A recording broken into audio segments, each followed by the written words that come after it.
Well, good morning, friends. We continue to roll along in our series, The Foundations of Faith, by the Big Fisherman.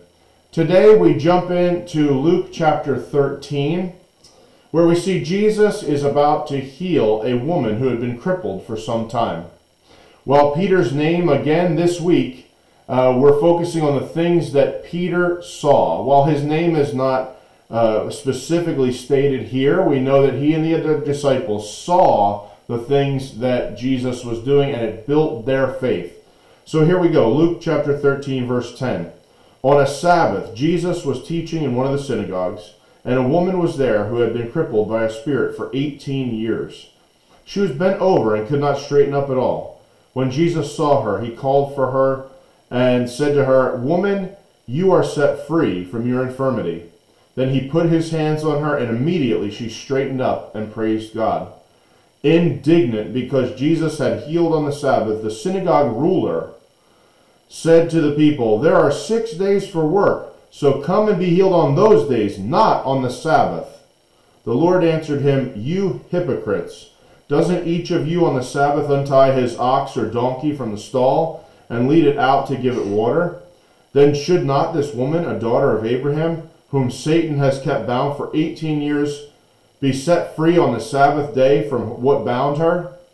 When he said this, all of his opponents were humiliated, but the people were delighted with all the wonderful things he was doing. What's going on here? First off, the Sabbath day is the Jewish day of rest. God gave a commandment early on that 6 days you work, 1 day you observe the Sabbath. You have a day of rest. What was the point of the day of rest? It was to recharge. God knows that we cannot just keep going 7 days a week at a breakneck pace. And so here's a lesson for all of us. We still need a Sabbath day. If you are go, go, go all the time, if you're working way too many hours, then you are in danger. You're in danger. I'm not talking about you're in danger of breaking the law. I'm talking about you're in danger of breaking yourself. Without a day of rest to recharge physically, spiritually, and mentally, you are in danger. Because when do we make our worst decisions? When do our worst moral failures come? When we're tired and exhausted and our brain is not working like it normally does.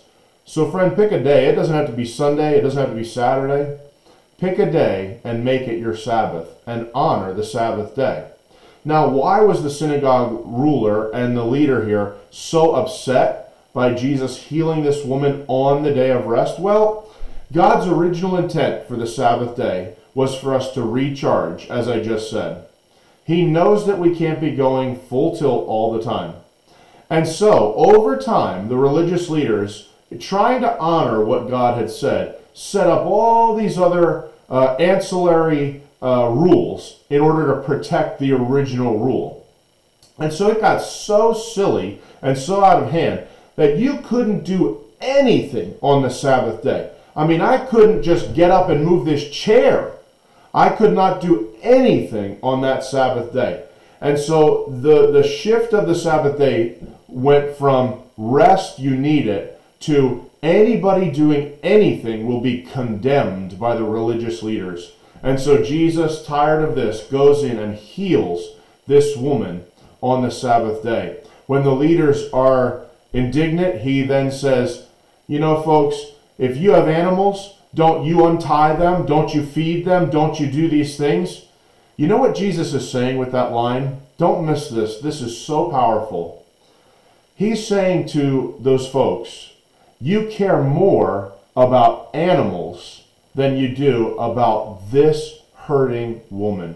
Friend, I wonder if the same is true for us today. Do we have the level of care for hurting and lost people that God does?